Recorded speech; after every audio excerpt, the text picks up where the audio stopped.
It's me, Flora B, and let's talk about giftedness and asynchrony.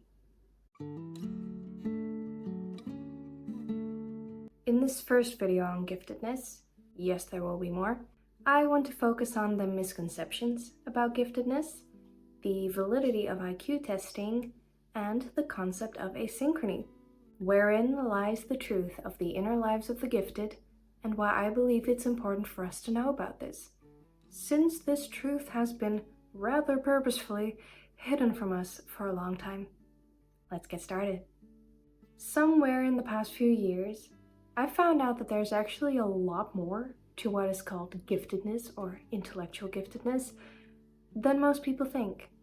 Many people, when thinking of a gifted person, picture perhaps a mathematical or musical genius, someone with perfect grades, someone with a super high IQ, someone for whom life just goes smoothly. Part of this makes sense, but at the same time, all of it is just one big stereotype. Anything that's not like the picture we just painted would not be assumed to be gifted or even acknowledged as such. So before we really get into this, when is someone, let's say, officially classified as gifted? A person would need to have above average intelligence, an IQ of 130 or up, which would put you in the top 2% of the IQ scale, and or superior talent for something. Most school programs for the gifted only select children with superior intellectual skills or academic aptitude, as you might imagine. There are no real tests to identify or measure a person's talent in art or music, because these talents are even more subjective than others. But luckily, at least IQ is easy to measure, right? Just take an IQ test and see if you end up in the gifted department. Though, are IQ tests really all that reliable? I believe that as a society, even if only subconsciously, we've really come to see the words intelligence and IQ as perfectly interchangeable. But there's so much wrong with that, and here are some of the biggest reasons why. Overall, an IQ test really only measures how well you can take an IQ test. If you get a particularly high score, of course that does count for something. You can't perform better than your intellectual capacity allows you to. Your intellectual skills can't be better than they are. I know that sounds stupid, but that's because it is. Though it's very possible, or even likely, for you to score lower than you technically could. Building on what I already mentioned, an IQ test measures how good you are at taking tests in general, which is perhaps the biggest problem of all. What if you had a bad night's sleep before taking the test? What if you're ill? What if you have anxiety, fear of failure? What if you have depression? What if you have ADHD, a learning disability, sensory processing disorder? Granted, IQ tests can be used to find some of your strengths and weaknesses, especially for if you're still in school, you might be able to get certain accommodations, but I'm pretty sure a lot goes under the radar. Especially if your scores, since the test has different sections, if your scores are not exceptionally low or disproportionate. The Wechsler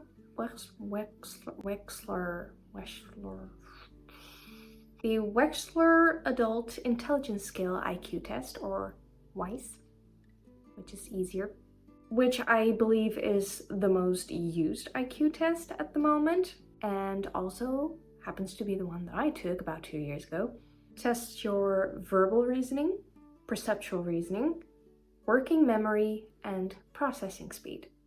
Well, if you know anything about, say, ADHD, that working memory bit might have caught your attention. Because yes, ADHDers famously struggle with working memory when they're not doing something they particularly like or are passionate about. Yeah, attention deficit my ass. Honestly, processing speed too. This could be a problem for any neurodivergent, really. So if you're processing information just a little slower, or you have anxiety and you want to be super sure about your answer before you say it out loud, you're suddenly less smart? According to the IQ test, yeah, basically. That doesn't sound right. Also, these tests have quite a narrow focus on a few types of intelligence. Like, those segments sound decent, but where's the emotional intelligence, social intelligence, creativity? And then just to top it off, we have cultural bias. Some of the questions in the IQ tests concern particular cultural knowledge or experiences. Some questions apply to only one language, so this is automatically a disadvantage for non-native speakers. What if you've lived part of your life in a different country, part of a whole different culture?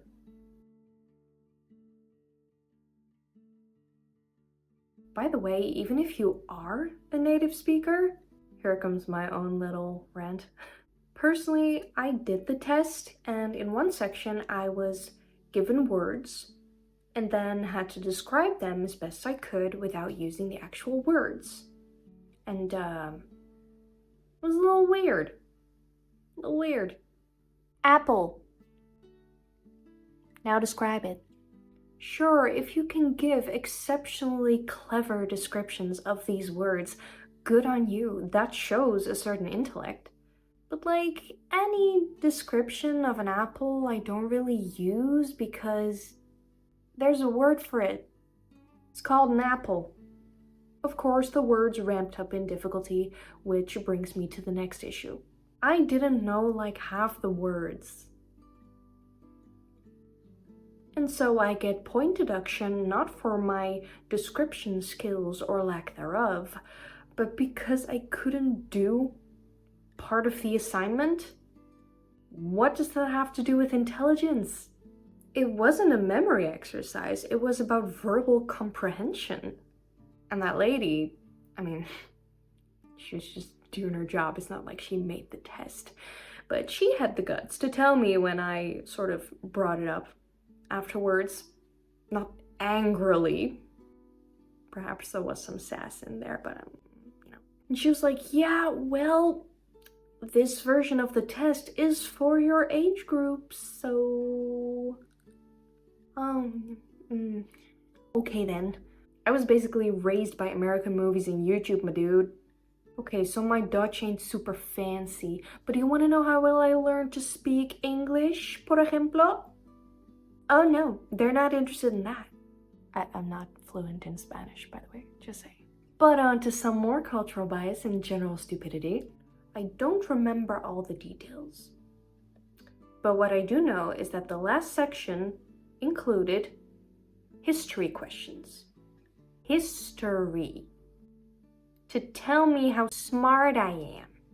God, I wish I hadn't blocked most of that experience, but I was asked who the Queen of Russia was in 18 whatever the fuck. And I still don't know why. And please, don't think I'm just upset for myself, because I wanted that day to end with them telling me how incredibly smart I am. I think it's unfair, in general, for everyone. Plus, giftedness is more than just smarts, but we'll get into that in the rest of the video. At the end of the day, it's not exactly a reliable or fair test. So then, should we just throw IQ tests in the trash? Tempting, but no, not necessarily. There is one thing that an IQ score gives us: a minimal estimate of asynchrony. And this is where we get into the good stuff. So what is asynchrony, or asynchronous development? I found out about this through watching Linda Silverman's talks in particular. She directs the Institute for the Study of Advanced Development and the Gifted Development Center. And she's just an expert on anything gifted. Absolute legend.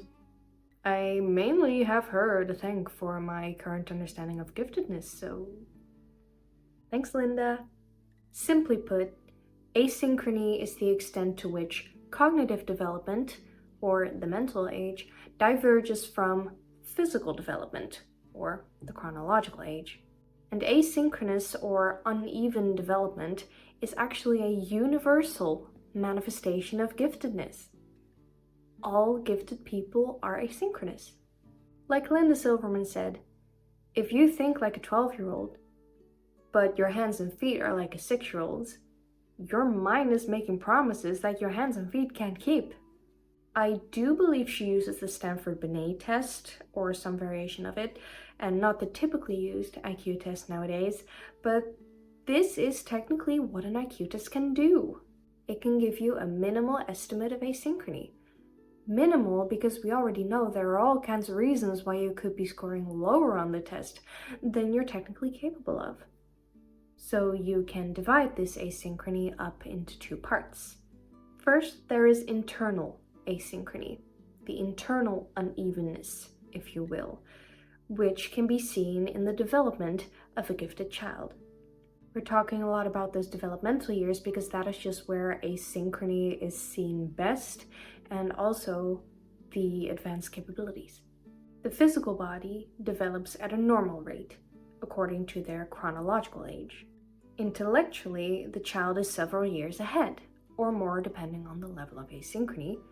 Emotionally, they could develop according to their chronological age, or their mental age. Most of the time it's circumstantial, which Linda Silverman actually calls emotional range. In terms of social development, they usually develop according to their chronological age, not their mental age, but not always. As for skills, these can go any which way, but handwriting in particular usually develops at a slower rate. If your mind is very quick, your hand can't keep up with it. Then there is external asynchrony, which is mirrored in the adjustment difficulties that a gifted child or adult feels in relation to other people. So this is the gifted child not fitting in with same-age children or with the age-related expectations of the culture. And as Alfred Binet says, creator of the Stanford-Binet test, the mental age is a means of capturing the degree to which a child's mental capabilities differ from those of other children their chronological age. And by the way, that's the whole thing. Indeed, it is all relative, because it's not about what is objectively true or about what is better or worse. It's about being seen and heard and accommodated for when you in any way, shape, or form diverge from the norm. And asynchrony increases with intellectual capacity, so the higher the IQ, the more asynchronous, the more uneven. Or you could put it like this: the 6-year-old with the 12-year-old mind is more asynchronous than the 6-year-old with the 9-year-old mind. Less divergence. And think of this: theoretically, the most asynchronous person of all would be someone who is highly gifted and severely learning disabled. Anyone who's got a bit of both would actually be called twice exceptional, which is an interesting term, but let's roll with it. In fact, a remarkable number of gifted people have either recognized or completely undetected learning disabilities, such as auditory processing disorder, a writing disability, visual processing difficulties, spatial disorientation, dyslexia. Yeah, there are many gifted dyslexics, and also stealth dyslexics. And they could also have ADHD and/or be autistic. A person's giftedness doesn't somehow make them immune to disabilities. Perhaps this is believed to be the case because commonly these people's gifts can mask their disabilities, and vice versa. Their disabilities can also mask their advanced intellect or any exceptional skill they possess. So many disabilities in twice exceptionals are practically invisible. So what does this asynchrony really mean for the gifted? What does it look like, and more importantly, what does it feel like? To give you Linda Silverman's summary, the components of asynchrony are uneven development, advanced cognition, unusual awareness, complexity, feeling out of sync, heightened intensity, and vulnerability. Now, some things on that list might surprise you. You look at advanced cognition, how you acquire knowledge, the way you perceive the world around you, the amount that you take in and how you take it all in. The unusual, or I'd say high level of awareness that the gifted display. So far, this kind of aligns with this image of a gifted child being the perfect student. They're so much smarter than all the other kids, and they like being independent anyway, so as a teacher, you just leave them to it. I mean, school's a breeze, right? They're great at their job. They probably get all their tasks done faster than their colleagues. They might even take on some extra assignments because, well, what do you do with all that spare time, am I right? But for real, they may grasp things that others don't even see, don't even notice. They look at the world and see so much more than the average person. And I mean, always better to have more of something, right? Hold that thought. There's a lady that I kind of knew as a kid, but I recently found out that she actually works with the parents of gifted children to help them understand their children better and accommodate for them where they need, especially when it comes to school and all of that. And she told this little story online a while back. Wasn't an old story, mind you, it was quite recent. And she was at a gathering of sorts, chatting with some people, and there was this one guy who already knew or had just found out about her profession, perhaps, and he genuinely asked her, "So,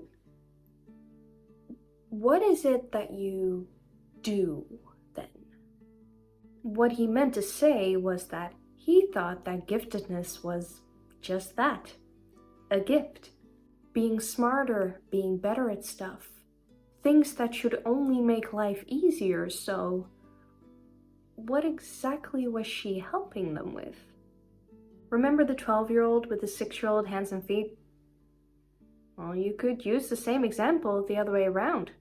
A 12-year-old body with a 6-year-old mind.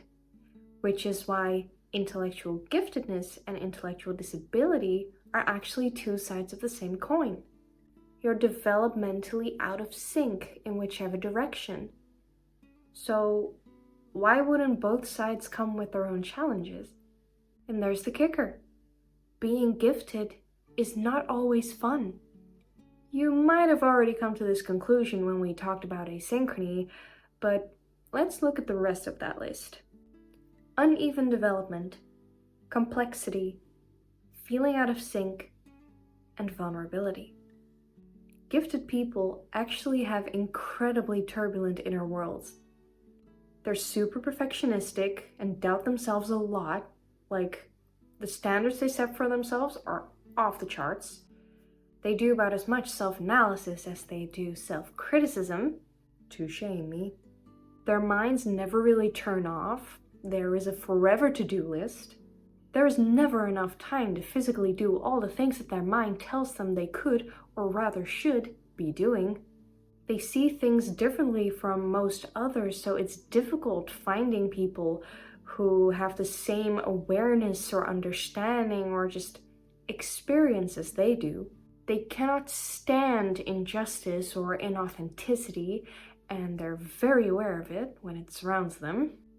They feel things so intensely, everything, possibly physical sensations and definitely their emotions, the way they process or experience their thoughts and feelings. And they feel a desperate need for understanding, acceptance, and love, since it's so hard to find someone out there who really gets them. Which is no one's fault, but it's the reality. But then why? If there's so much more to giftedness, then why is this narrative being perpetuated? That giftedness is all about smarts. Well, in short, it's because we live in a competitive society that doesn't care about anyone's well-being unless they're getting results. Your results. Yep. Think back to the IQ test. Do you think that thing is truly testing how smart you are? Or better yet, that it's testing anything for you? I don't think so. But then why is it so widely used? Why are there, in certain countries, so many so-called gifted programs? Almost as if they care. I know there are individuals that care, but we're just talking about like the system in place, you know? And why do they make it sound like something to brag about? Like, if you're gifted, you're special. Don't you want to be special? Huh? Don't you? What they really do is they test not your intelligence, they test how well you can perform in the educational system that they've designed to develop, to grow your abilities like a national resource to be harvested later on, and you will only be rewarded for achievements that the system recognizes as useful to it, so you can be a most successful cog in the machine that is modern society. And you might have guessed, that pisses me off. Welcome to the Matrix, bitch! If they told the truth about giftedness, about asynchrony, things wouldn't be the same anymore. Now you can brag about IQs and grades and be like, well, my child is more gifted than yours. No one's gonna be like, well, my child is more asynchronous than yours. Mic drop. No, that's weird. This new view of giftedness takes out the competitiveness, the elitism. It's never right to classify someone only based on their achievement or success, when it's a person's inherent capacity and inner world that truly matters. Achievement is culturally determined anyway, and therefore culturally limited. Not every culture values the same things or values them equally. Giftedness is not a doing, it's a being. Next to all those grades and scores and accomplishments, where is the person? Think of how with gifted people, their handwriting usually develops more slowly. There might be incredible knowledge or a vast world of creativity in that head. But you know what we do? We punish children who cannot handwrite at the level of their brains. But is that what truly matters?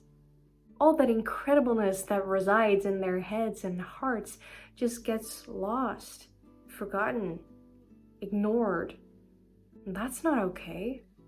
Using a computer to type things out, or to be able to convey things verbally, shouldn't be seen as cheating.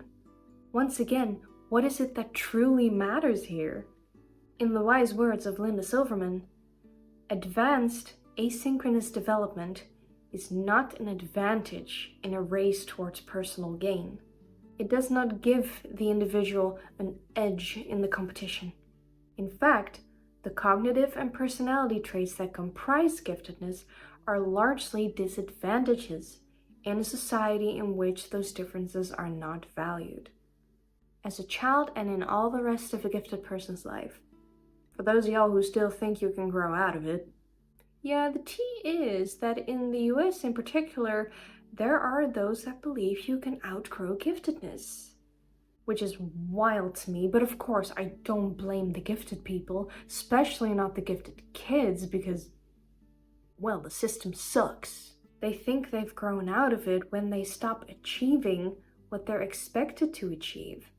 You know, not all gifted kids do well in school, let alone get perfect grades. There are actually quite a few high school dropouts among the gifted as well. Just because you're smart doesn't mean that you're smart in the way that school wants you to be, or the workforce wants you to be, or your family and friends want you to be. Thinking differently when doing a test might mean coming up with an answer that your teacher marks as wrong even when it's not, because it wasn't the one answer they wanted to see, because it was using a method or information discussed in Chapter 7 when the test was about Chapter 5, or because of whatever, simply because you think differently. And even if the answer is wrong, they might not even be able to explain to you how exactly it's wrong, or how to shift your way of thinking about it, because they don't understand the way you're thinking about it. They don't know what to do with it. And so in these cases, you can't even really improve. And besides all that, the intensity, the sensitivity also increases with intelligence. So it might just all be overwhelming or underwhelming, or both. Depression or other mental health problems stemming from this feeling different, out of place, out of sync with oneself, feeling unheard and unseen, plus the deep desire to work on something you're passionate about, instead of doing something that some person with some level of authority, some title, told you you should be doing at this hour of this day, sitting in this room, in this chair. I mean, we all know by now that this form of education does not work well for most people, in general, let alone for people like this. I mean, look at the bell curve, the IQ bell curve. 100 is in the middle, right? And at 2 standard deviations below the norm, which will be an IQ of 70, special education is provided. At least in the US and the Netherlands, I'm quite sure of this. These children are noted to not benefit from the average education. They are protected by federal law, to an extent, I can imagine. So 2 standard deviations above the norm, at an IQ of 130, special education is needed, and education is only part of it. As Linda Silverman describes it, giftedness is asynchronous development, in which advanced cognitive abilities and heightened intensity combine to create inner experiences and awareness that are qualitatively different from the norm. The uniqueness of the gifted renders them particularly vulnerable and requires modifications in parenting, teaching, and counseling in order for them to develop optimally. This is why I believe it's so important to get this information out there. Giftedness is largely invisible. The visible gifted are the high achievers, those whose skills happen to fall in an area that society likes to see, but they're only the tip of the iceberg. The vast majority of the world's millions of gifted children and adults are hidden from view. And perhaps this is the time for them to come out of hiding. My follow-up videos will most likely be about the gifted traits and how to maybe recognize them in the people around you, or more importantly, in yourself, and about giftedness as part of neurodiversity, which it is, by the way. Mainly comparing it to ADHD and autism, their differences and overlap, to see what we can learn from that and continue the conversation, to bring into view what may finally be seen. But I will also be making videos on other mental health related topics, spirituality, and more. So look out for those too. Thank you so much for watching. I wish you all the best, and perhaps I'll see you next time. Bye bye.